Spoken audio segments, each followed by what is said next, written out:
ప్రభువైన యేసు క్రీస్తు ఉన్నతమైన మహోన్నతమైన మహిమ కలిగిన సాటిలేని గొప్ప యేసు క్రీస్తు నామములో మీ అందరికీ నా యొక్క హృదయపూర్వక వందనాలు తెలియజేస్తున్నాను. మరి ఒక అద్భుతమైన సమయం, యేసుతో సమయం ప్రభు మనకిచ్చారు. ఈరోజు ఒక ప్రత్యేకమైన అంశముతో పరిశుద్ధాత్మ తండ్రి మనందరితో కూడా మాట్లాడబోతున్నారు. దేవుని నామానికి మహిమ కలుగును గాక. హల్లెలూయా. దేవుని వాక్యంలోనికి వెళ్దాం. మొదటి యోహాను రాసిన మొదటి పత్రిక 1వ అధ్యాయము 7వ మాట. 1 John 1st chapter 7th verse. అయితే ఆయన వెలుగులో ఉన్న ప్రకారము మనమును వెలుగులో నడిచిన ఎడల మనము అన్యోన్య సహవాసము గలవారమై యుందుము. హల్లెలూయా. వెలుగులో నడుస్తే ఏమవుతుందంట? అన్యోన్య సహవాసం. ఎవరితో? పరలోకపు దేవునితో మనం కలిగి ఉంటాం. దేవునికి స్తోత్రం. హల్లెలూయా. ఈరోజు నువ్వు ప్రభుతో ఒక మంచి సంబంధం, ప్రభుతో ఒక గొప్ప సంబంధం, ప్రభుతో నీవు ఒక గొప్ప అనుబంధం కలిగి ఉండాలి అని అంటే నీ జీవితంలో ప్రాముఖ్యమైనది ఏంటంటే నువ్వు నడిచే నడక. ఆమేన్. నీ నడకను బట్టి నీ యొక్క ఆత్మీయ జీవితం ఆధారపడి ఉంటుంది. ఈరోజు ప్రభు మనతో మాట్లాడుతున్న అంశం అదే. నీ నడకను బట్టి నీ జీవితం ఆధారపడి ఉంటుంది. హల్లెలూయా. నువ్వు నడిచే నడక చాలా ప్రాముఖ్యమైనది. చాలా మటుకు కింద వచనమే మనం చదువుతుంటాం. అదేంటది? యేసు రక్తము ప్రతి పాపము నుండి మనను కడిగి పవిత్రులుగా చేస్తుంది. ఆ ఒక్క మాటని మనం చదువుతుంటాం, కానీ దానిపైన ఒరిజినల్ మాట ఉంది కదా. అది ఏంటంటున్నాడు? ఆయన ఎట్లయితే వెలుగై ఉన్నాడో ఆ వెలుగులో మనం ఏం చేయాలట? నడుచుకునిన ఎడల మనకేం కలిగి ఉంటుంది? అన్యోన్య సహవాసం కలిగి ఉంటుంది. దేవునికి స్తోత్రం. అప్పుడు యేసుక్రీస్తు రక్తం ప్రతి పాపము నుండి మనం కడిగి పవిత్రులుగా చేస్తుంది. సో ఈరోజు నువ్వు నడిచే నడక చాలా ప్రాముఖ్యమైనది. దేవుని నామానికి మహిమ కలుగును గాక. హల్లెలూయా. చూడండి, ఆదికాండం 5వ అధ్యాయం 5వ వచనం. ఆదాము బ్రతికిన దినములన్నీయు 930 ఏండ్లు. అప్పుడతడు మృతి పొందెను అనండి. 8వ వచనం. అప్పుడతడు మృతి పొందెను. 11వ వచనం. అప్పుడతడు మృతి పొందెను. 14వ వచనం. అప్పుడతడు మృతి పొందెను. 17వ వచనం. అప్పుడతడు మృతి పొందెను. 20వ వచనం. అప్పుడతడు. Praise the Lord. దేవునికి స్తోత్రం. అందరూ మృతి పొందారు. అందరు చెప్పండి, అందరూ మృతి పొందారని పక్కన వెళ్తానండి. ఆదాం మొదలుకొని దేవునికి స్తోత్రం అందరూ మృతి పొందుతూ వచ్చారు. అయితే ఎప్పుడైతే 24వ వచనానికి వచ్చామో 5:24లో చదవండి. హానోకు దేవునితో నడిచిన తరువాత దేవుడు అతని తీసుకొని పోయెను గనుక అతడు లేకపోయెను. అందరూ మృతి పొందారు కానీ హానోకు మాత్రం లేకుండా పోయినాడట. హల్లెలూయా. దేవుని నామానికి మహిమ కలుగాక. ఇది చదువుతున్నప్పుడు నాకు భలే విచిత్రం అనిపించింది. ఆమేన్. దేవునికి స్తోత్రం. అందరూ మృతి పొందుతూ వచ్చారు. ఎందుకంటే ఈ అందరు అనేవారు ఎటువంటి వారు అంటే ఈ అందరూ కూడా ఆజ్ఞను అతిక్రమించిన గుంపుల నుండి వచ్చిన వాళ్ళు వీళ్ళంతా కూడా. కానీ హానోకు దగ్గరికి రాగానే దేవునికి స్తోత్రం ఏదో ఒక తేడా కనబడుతుంది అక్కడ, ఏదో ఒక విశేషం కనబడుతుంది అక్కడ, ఏదో ఒక ప్రత్యేకత కనబడుతుంది అక్కడ, ఏదో ఒక గొప్పతనం కనబడుతుంది అక్కడ. అది ఏంటి అని మనం గమనిస్తే హానోకు దేవునితో నడిచెను. అందరూ ఆమేన్ చెప్పండి. హానోకు దేవునితో నడిచెను. ఆయన నడక ఎంత ప్రభావితమైందంటే ఆయన ఎన్ని సంవత్సరాలు నడిచాడట. అక్కడ మనం చూస్తే ఇన్ని సంవత్సరాలు బ్రతికారు మరణించారు. కానీ హానోకు దగ్గరికి రాగానే దేవునికి స్తోత్రం.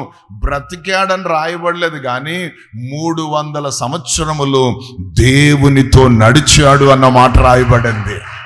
హల్లెలూయా, హల్లెలూయా, హల్లెలూయా. శరీర సంబంధమైన వాళ్ళు బ్రతుకుతారు, కానీ ఆత్మ సంబంధమైన వాళ్ళు నడుస్తారు.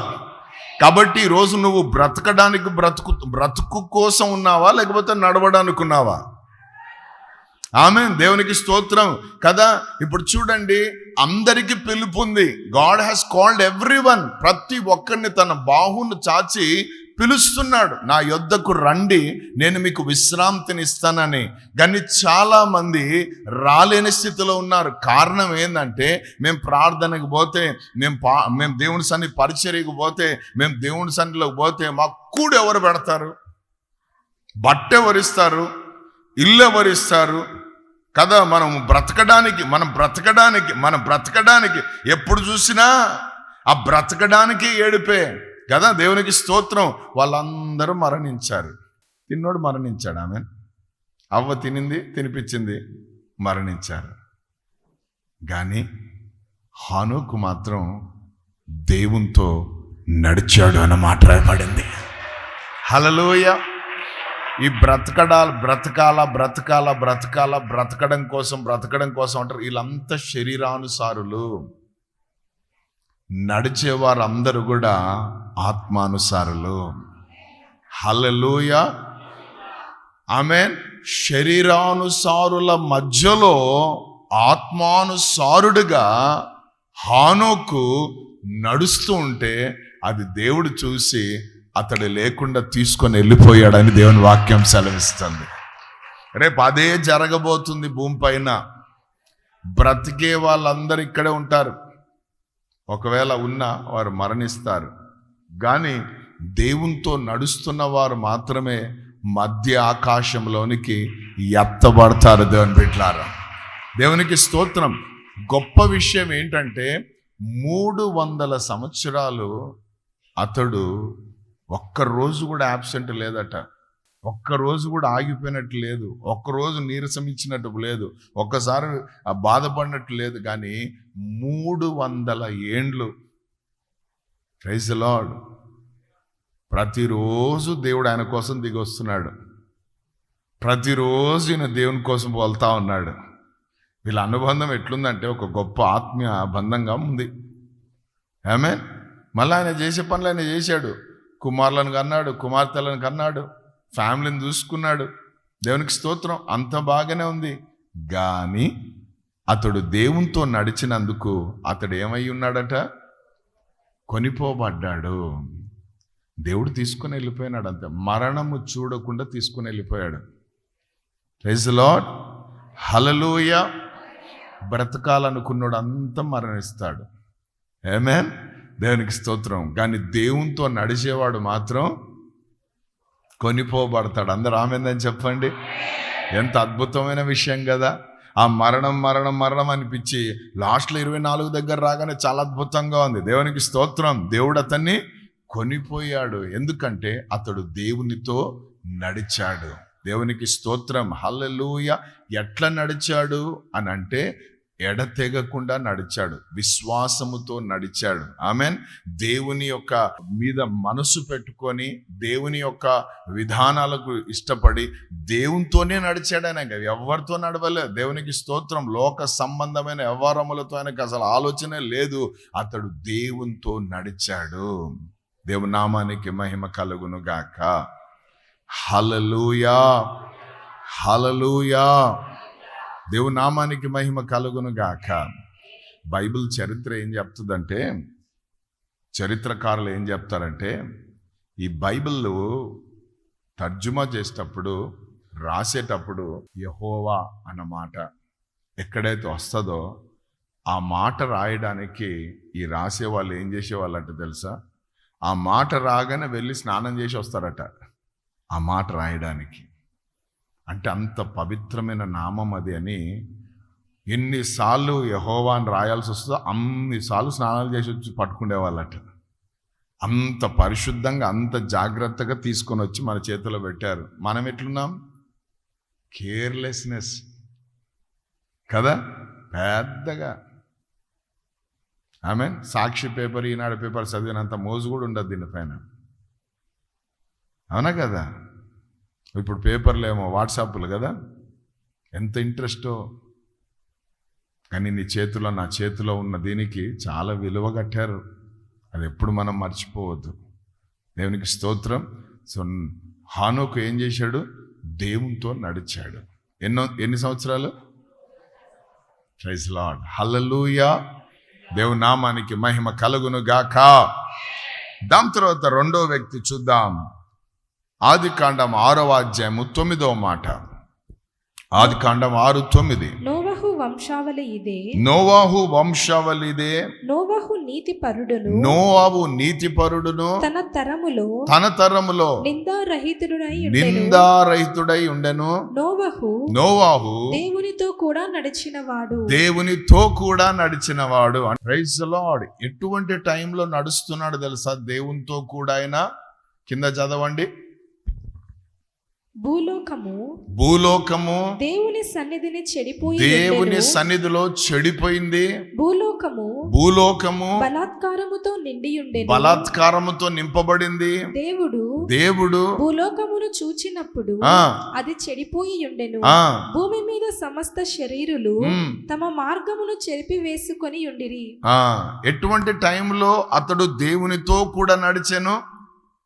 ఆ మాట దేవునితో కూడా అని ఎందుకు రాయబడిందంటే, ఈరోజు నువ్వు నేను ఉన్న పరిస్థితే ఆ నోవా దినాలలో కూడా ఉంది. ఈరోజు ఎక్కడ చూసినా చెడిపోయిన పరిస్థితులే ఉన్నాయి. బాగు చాలా తక్కువ, చెడిపోవడం చాలా ఎక్కువ. పిల్లలు బయటికి పోతే మళ్ళీ ఎట్లా వస్తారో తెలియని పరిస్థితి కదా. భర్త బయటికి పోతే ఏ రీతికి వస్తాడో తెలియని పరిస్థితి. భార్య బయటికి పోతే ఏ రీతికి వస్తుందో తెలియని పరిస్థితి. మన మందిరం నుంచి బయటికి పోయి మళ్ళీ కరెక్ట్గా ఎట్లా వస్తామో రామో తెలియని పరిస్థితి. ఎందుకంటే చెడిపోయిన స్థితి, బలాత్కారముతో నింపబడిన స్థితి. ఎక్కడ చూసినా కూడా అతిక్రమం, ఎక్కడ చూసినా కూడా పాపం, ఎక్కడ చూసినా కూడా భయంకరమైన కనబడుతున్నాయి ఈరోజు మన కళ్ళ ముందు. దేవునికి స్తోత్రం, హల్లెలూయా. ఒక యవనస్తునికి దేవుని వాక్యం చెప్పి, దేవుని ప్రేమని చెప్పి అన్నీ చెప్తే ఏమంటాడు తెలుసా? అన్న ఏమన్నా అనుకో, అన్న పాపం చేయకుండా ఉండలేకపోతున్నాను అంటున్నాడు. అది ఆయన పరిస్థితి. యథార్థంగా ఒప్పుకున్నాడు. హల్లెలూయా.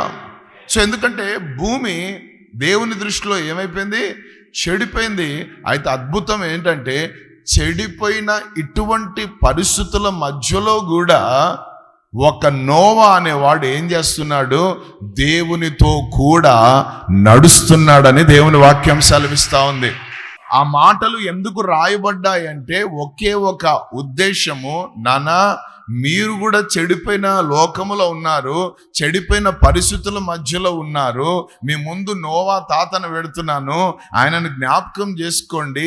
ఆయన అటువంటి పరిస్థితుల మధ్యలో కూడా నాకు ఆయన సమయం ఇచ్చాడు, నా సన్నిధిలో కూర్చున్నాడు, నా స్వరమును విన్నాడు, నేను చెప్పింది చేశాడు, నాకు అనుకూలంగా ప్రవర్తించాడు. కాబట్టి నువ్వు కూడా అది చేయగలవు, నాతో నువ్వు నడుస్తే అని దేవుడు ఒక సవాలు విసురుతున్నాడు మనకు. ఈరోజు భక్తిలో జీవించడం అంత ఈజీ కాదన్న. అమ్మ, ఎక్కడ చూసినా ఆకర్షణలు, ఎక్కడ చూసినా పాపాలు, ఎక్కడ చూసినా అమ్మ అని మనం అనుకుంటుంటాం. కానీ నోవాను గుర్తుపెట్టుకోండి, చెడిపోయిన పరిస్థితుల మధ్యలో, శోధింపబడుతున్న పరిస్థితుల మధ్యలో అతడు దేవుని ఎదుట ఎట్లున్నాడంట తెలుసా? నిందారహితుడుగా. అది అద్భుతం. ఎట్లున్నాడట? భూమి అంతా చెడిపోయిందండి దేవుని ముందు, ఒక్కడు కనబడుతున్నాడు నిందారహితుడుగా. పేరుకు తగినట్లు బ్రతుకుతున్నాడు ఆయన. నోవా అనగా నెమ్మది అని అర్థం. నెమ్మదిగా జీవిస్తున్నాడు చెడిపోయిన పరిస్థితుల మధ్యలో. ఆమేన్. మనసు బాగలేదురా అంటే వాడు ఎవడో తాగితే పోతుందిరా అని చెప్పి వానెనక పోలేదినా కదా. ఎక్కడ చూసినా బలాత్కారముతో నింపబడి ఉంది. భయంకరమైన పరిస్థితి ఉంది భూమి అంతా కూడా.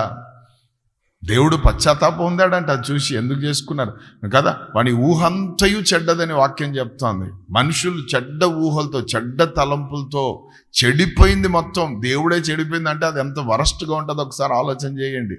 అటువంటి పరిస్థితుల మధ్యలో నిన్నటి దినాన ఎవరో పంపించారు నాకు, సెలబ్రేషన్స్ ఇన్ బెంగళూరు అని ఎవరో ఒకరు నాకు చిన్న వీడియో పంపించారు.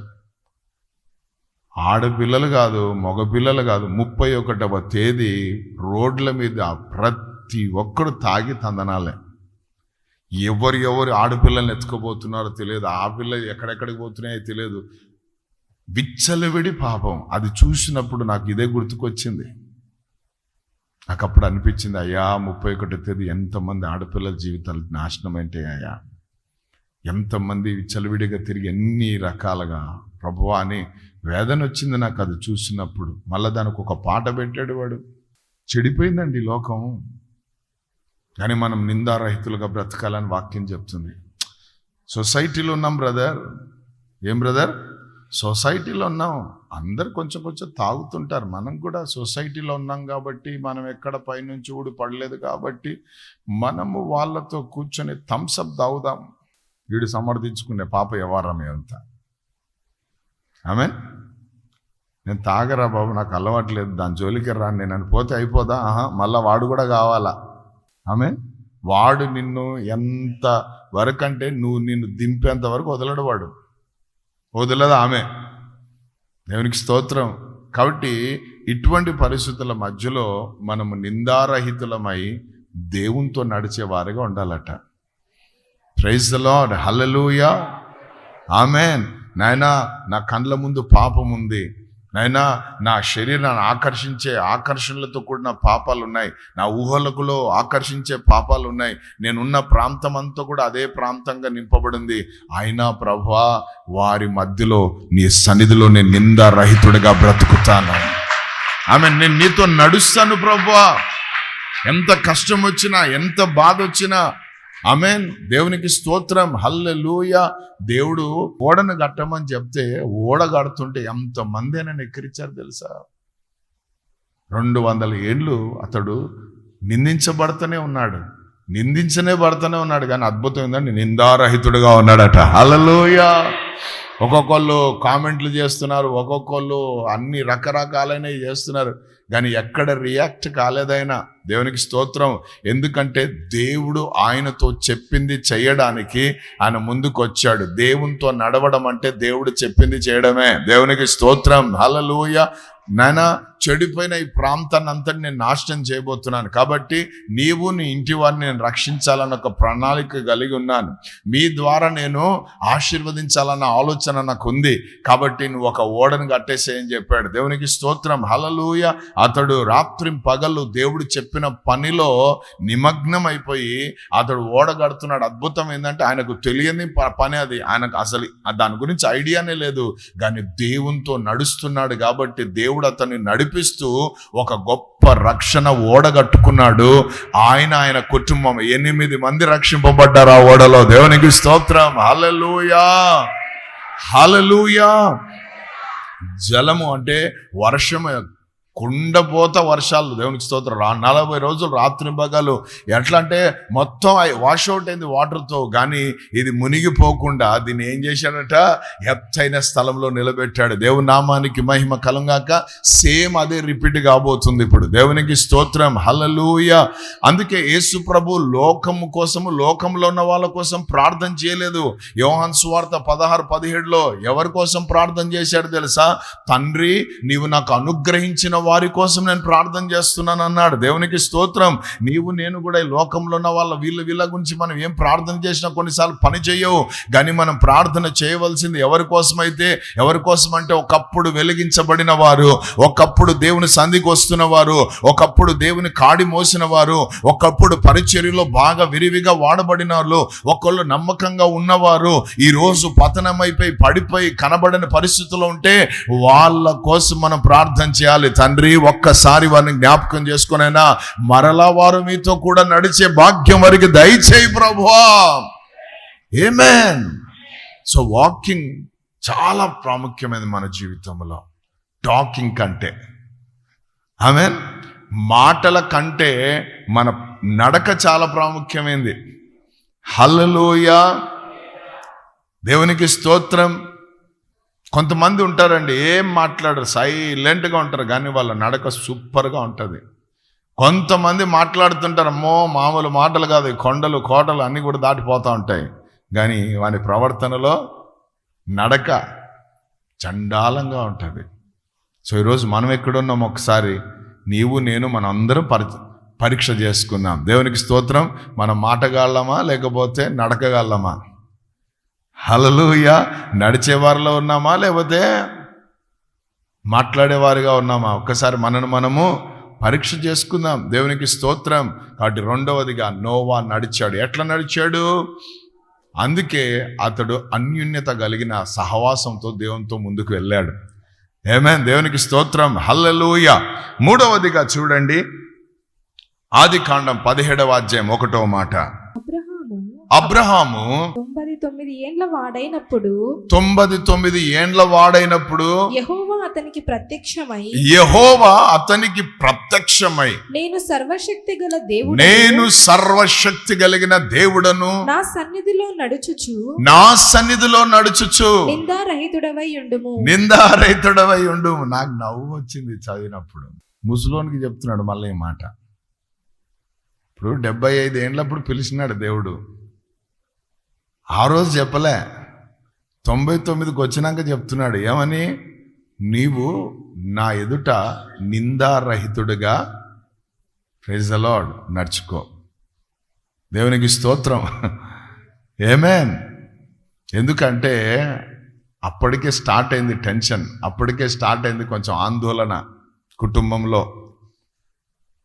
ఎందుకంటే వాగ్దానం పొందుకున్నాడు. ఆ వాగ్దానానికి మరి వారసుడు దేవుడైతే అన్నిట్లో ఆశీర్వదించాడు కదా. ఆ ఎలియాజారే, ఆ దాసుడే, ఆ ప్రధాన దాసుడే అన్నీ కూడా దీనికి వారసుడేమో అని సొంత ఆలోచనలు చేసుకుంటూ ఉన్నాడు. అటువంటి సమయంలో దేవుడు అంటాడు, ఇంతవరకు భక్తి బాగానే ఉంది నీది, ఇక ముందు కూడా నువ్వు జాగ్రత్తగా నిందారహితుడిగా నువ్వు బ్రతుకు అన్నాడు. దేవునికి స్తోత్రం. నువ్వు నిందారహితుడిగా నా ఎదుట నువ్వు నడుచుకోవాలి అన్నాడు. అందరూ ఆమేన్ చెప్పండి. హల్లెలూయా.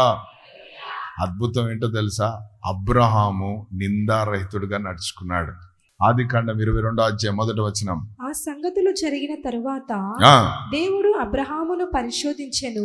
ఎట్లనగా ఆయన అబ్రహామా అని పిలువగా అతడు చిత్తము ప్రభువా అనెను. దేవునికి స్తోత్రం. అబ్రహాము అని పిలువగానే ఏమన్నాడు? చిత్తము ప్రభువా అనెను. అప్పుడు ఆయన నీకు ఒక్కడేయున్న నీ కుమారుని అనగా నీవు ప్రేమించు ఇస్సాకును తీసుకొని మోరియా దేశమునకు వెళ్ళి అక్కడ పర్వతములలో ఒక దాని మీద దహన బలిగా అతని నర్పించుమని చెప్పెను. ఆమేన్. హల్లెలూయా. సో దేవుడు ఏమంటున్నాడు అబ్రహాముతో? అబ్రహామా అనగానే ఏమన్నాడు అబ్రహాం? Praise God. హల్లెలూయా. నా ఎదుట నువ్వు నిందారహితుడిగా నడుచుకో అన్నాడు. ఇప్పుడు ఆ నడుచుకుంటున్నాడా లేదా వీడు, ఈయన కథ ఏందో అని దేవుడు పిలిచాడు మళ్ళీ ఒకసారి అబ్రహామా అని. హల్లెలూయా. ఎందుకంటే ఇప్పుడు ప్రభు చెప్పినది ప్రతి ఆశీర్వాదం ఇచ్చేశాడు. నేను నిన్ను ఆశీర్వదిస్తానన్నాడు, ఆశీర్వదించాడు. కుమారుని ఇచ్చేశాడు, స్వాస్థ్యం దొరికిపోయింది. ఇంకా అబ్రహాంకి ఏం అవసరం లేదు, ఇక ఆయన అన్ని పొందుకొని ఫుల్గా ఉన్నాడు. అటువంటి సమయంలో అబ్రహామా అనగానే ఏమంటున్నాడు? చిత్తము ప్రభువా అంటున్నాడు. దేవునికి స్తోత్రం. మనమైతే ఉండు ప్రభువా అంటాం. ఎందుకు? అన్నీ ఉన్నాయి కదా. లేనప్పుడైతే చిత్తం ప్రభువా అంటాం, ఉన్నాక ఉండు ప్రభువా అంటాం. హల్లెలూయా.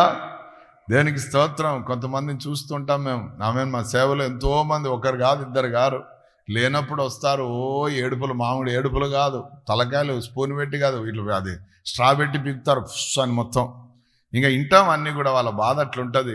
అంత అయినాక దేవుడు జ్ఞాపకం చేసుకొని దేవుడు కార్యం చేశాడు అనుకో, ఏమక్క ప్రార్థనకు రాలేదంటే ఉండు పాస్టయ్యా, ఏమయ్యా అంటే ఉండమ్మా. దేవునికి స్తోత్రం. ఎందుకు? అంతే, అది దేవునికి స్తోత్రం. కానీ అబ్రహాం అటువంటివాడు కాదంట. అబ్రహామును దేవుడు పరిశోధించాడు. ఆమేన్. ఎందుకంటే నేను వీడికి చెప్పినట్లు నిందారహితుడిగా ఉన్నాడా లేదా, క్యారెక్టర్ ఏమైనా మారిందా, నడక ఏమైనా మారిందా. ఆ రోజు 75 ఏండ్లప్పుడు నేను ఆ ఇంటిని వదిలేసాయి, ఊరిని వదిలేసాయి, స్వజనులను వదిలేసాయి, ఆ ప్రాంతాన్ని వదిలేసి నేను బయటికి రా అని పిలిచినప్పుడు ఎట్లయితే నా మాట విని ఆ మాట ప్రకారం నడిచాడో, ఇప్పుడు మరి ఆయనకు కావలసిన ఆశీర్వాదాలన్నీ ఇచ్చేసాను, ఆయనకు కావలసినవన్నీ నేను అనుగ్రహించేశాను. ఇప్పుడేమైనా మార్పు వచ్చిందా, ఇప్పుడేమైనా ఉందా అని దేవుడు అతనిని పరిశోధించాడు. దేవునికి స్తోత్రం. God is examining him. Amen. పరిశోధించాడు. పరిశోధనలో ఏమంటున్నాడు తెలుసా? నీవు ప్రేమించిన నీ ఏక కుమారుడైన ఇస్సాకును తీసుకొని వచ్చి, ఎంత క్లారిటీ చూడండి. ఆమేన్. హల్లెలూయా. అబ్రహాం ఇస్సాకును పిచ్చి పిచ్చిగా ప్రేమిస్తున్నాడు. వీని ప్రేమలో పడి నా ప్రేమనేమన్నా మర్చిపోయినాడు అని ఆయన చూడు. వీళ్ళ అనుబంధం ఎట్లుందో. హల్లెలూయా. అబ్రహామును ఏమని పిలుచుకుంటాడు తెలుసా? దేవుడు నా స్నేహితుడైన అబ్రహాము అంటాడు. అబ్రహాముకు చెప్పకుండా ఏం చెయ్యను అంటాడు. సో అంత క్లోజ్ రిలేషన్షిప్ ఉంది వాళ్ళ మధ్యలో. దేవునికి స్తోత్రం. హల్లెలూయా. అందుకే వీడికి నేను ఇచ్చిన ఆశీర్వాదంతో, ఈ నవ్వుతో నన్ను మర్చిపోయాడా అని ఏమంటున్నాడు? నీవు ప్రేమిస్తున్న నీ ఏక కుమారుడైన ఇస్సాకును నేను చూపించే పర్వతములలో ఒక దాని మీద తీసుకొని వచ్చి బలిగా ఇయ్యయ్యా అంటే అబ్రహాం ఏం చేశాడు తెలుసా? నడిచేవారు నిందారహితులుగా ఉండే రోజులు ఎట్లుంటారంటే పెందలకడ లేచి అనండి అందరు కూడా. అదే ఉంది కదా అక్కడ. ఏముందన్నమాట? తెల్లవారినప్పుడు అంటే పెందలకడనే. ఇంగ్లీష్లో ఎర్లీ మార్నింగ్ అని ఉంది. దేవునికి స్తోత్రం. పెందలకడ లేచి ఇంకా షారా లేయక ముందే ఇస్సాకును పట్టుకొని పారాపోదాం అన్నాడు. ఇస్సాకు ఎటువంటి వాడు అంటే ఎక్కడికి నాయనా అని కూడా అడిగాడు. ఆమేన్. హల్లెలూయా. తండ్రి ఎట్లా నడిస్తే అదే అడుగులలో నడిచి కుమారుడు. ఇటువంటి కుమారులు కావాలి. దేవునికి స్తోత్రం. హల్లెలూయా. అధిక ప్రసంగి వ్యవహారం లేదు ఇక్కడ. దేవునికి స్తోత్రం. రారా అనగానే పదనైనా అన్నాడు. ఎక్కడికో తెలియదు. దేవునికి స్తోత్రం. హల్లెలూయా. ఆ కర్రలు తీసుకున్నాడు, గాడిని తీసుకున్నాడు, గంతలు కట్టాడు, బయలుదేరి పోతా ఉన్నాడు. ఇద్దరు పనులను తీసుకున్నాడు. రండ్రా మాకు తోడుగానే తీసుకొని పోయి దేవుడు చూపించి ఆ మోయాబు పర్వతాల్లో ఒక పర్వతం దగ్గరికి తీసుకుపోయాడు. తీసుకుపోయినాక కొంతమందిని కొన్ని ప్రాంతాల వరకు అనుమతిస్తాడు దేవుడు కూడా. కాబట్టి ఈయన కూడా ఏం చేశాడు? దేవునికి స్తోత్రం. అక్కడ వరకు తీసుకుపోయి పనులను అన్నాడు, మీరు ఉండండిరా, మేము పైకి పోవాలా, దేవుని దగ్గరికి పోయి రావాలా, కాబట్టి ఇక్కడే ఉండండి. దేవునికి స్తోత్రం. మేము మా దేవునికి బలిని అర్పించి వస్తామని చెప్పి తీసుకుపోయి వాళ్ళని ఇద్దరిని అక్కడ ఆపేశారు. ఎందుకు తెలుసా? ఒకవేళ పనులను తీసుకుపోయి ఉంటే పనులు అందరు కలిసి అబ్రాను కొట్టి చంపేటోలేమో. ఎందుకంటే ఈయన చేసే పని అటువంటిది. ఇప్పుడు ఏందిరా వాళ్ళ కొడుకుని చంపుతున్నాడు, చూస్తా ఎట్లా శారమ ఏడుస్తుందిరా, సంప్రాయిని చంపినా చంపుతారు. కాబట్టి ఏదో ఉంటుంది అక్కడ మనం. హల్లెలూయా. కొన్నిసార్లు దేవుని చిత్తము జరగకుండా కొంతమంది మనకు కుడి ఎడమల్లో ఉంటారు, వాళ్ళని పక్కన పెట్టాల్సి వస్తుంది. హల్లెలూయా. దేవునికి స్తోత్రం. మన తెలుగులో చెప్పాలి, మీకు అర్థమయ్యే భాషలు చెప్పాలంటే కొన్నిసార్లు దేవుని దగ్గర అవ్వ బువ్వ అవసరం ఉండదు. అవ్వ కావాలా, వదిలిపెట్టాలా. ఆమేన్. ఇప్పుడు మీరు ఇల్లు వదిలిపెట్టి ఇక్కడికి ఎట్లా వచ్చారో అట్లా కొన్ని జీవితాలు వదిలిపెట్టే ఉంటాయి. హల్లెలూయా. దేవునికి స్తోత్రం. వచ్చి మీరు వాక్యాన్ని ఎట్లా హద్దుకుంటున్నారో అట్లా హద్దుకునే కూడా ఉంటాయి కొన్ని. దేవునికి స్తోత్రం. ఆమేన్. ఏది వదిలిపెట్టాలో ఏది హద్దుకోవాలో అది మనం తెలుసుకోవాలంటే దేవునితో నడవాలా. ఆమేన్. దేవుని సన్నిధిలో నిందారహితులుగా ఉండాలి. హల్లెలూయా. నిందారహితులు అంటే దాగు మచ్చ ముడత కలంకం లేని స్వచ్ఛంగా కనబడాలి మనం. దేవునికి స్తోత్రం. హల్లెలూయా. మంచి సాక్ష్యం ఉండాలి. ఆమేన్. దేవుని నామానికి మహిమ కలుగాక. దేవుడు పరిశోధిస్తుంటే అబ్రహాము ఏం చేశాడు? వాళ్ళిద్దరిని పెట్టేసి వీళ్ళు తీసుకొని వెళ్ళిపోయాడు. ఆ కర్రలో ఇస్సాకు మీద వేసాడు. వేసుకొని పర్రాన్ని తీసుకొని పోయాడు. ఇద్దరు కలిసి తండ్రి కొడుకు బలిపీఠం కట్టారు. అక్కడ బలిపీఠం కట్టిన తర్వాత అప్పుడు ఇస్సాకు అడుగుతున్నాడు, ఏమని? నాయనా, బలిపీఠం ఉంది నాయనా, కర్రలు పేర్చినావు నాయనా, మరి ఆ నిప్పు కూడా ఉంది నాయనా, కాకపోతే దహన బలి ఏది నానా అన్నాడు. దహన బలి ఏదంటే నువ్వే నానా, చిన్నోడా బజ్జుకో అని అనలే. ఏమన్నాడు? దేవునికి స్తోత్రం. హల్లెలూయా. ఏం అబ్రహాం, ఏం కథ నీది అంటే అబ్రహాం ఏమంటాడు తెలుసా? నన్ను పిలిచిన నా దేవుడు ఎంతైనా నమ్మదగిన దేవుడయ్యా.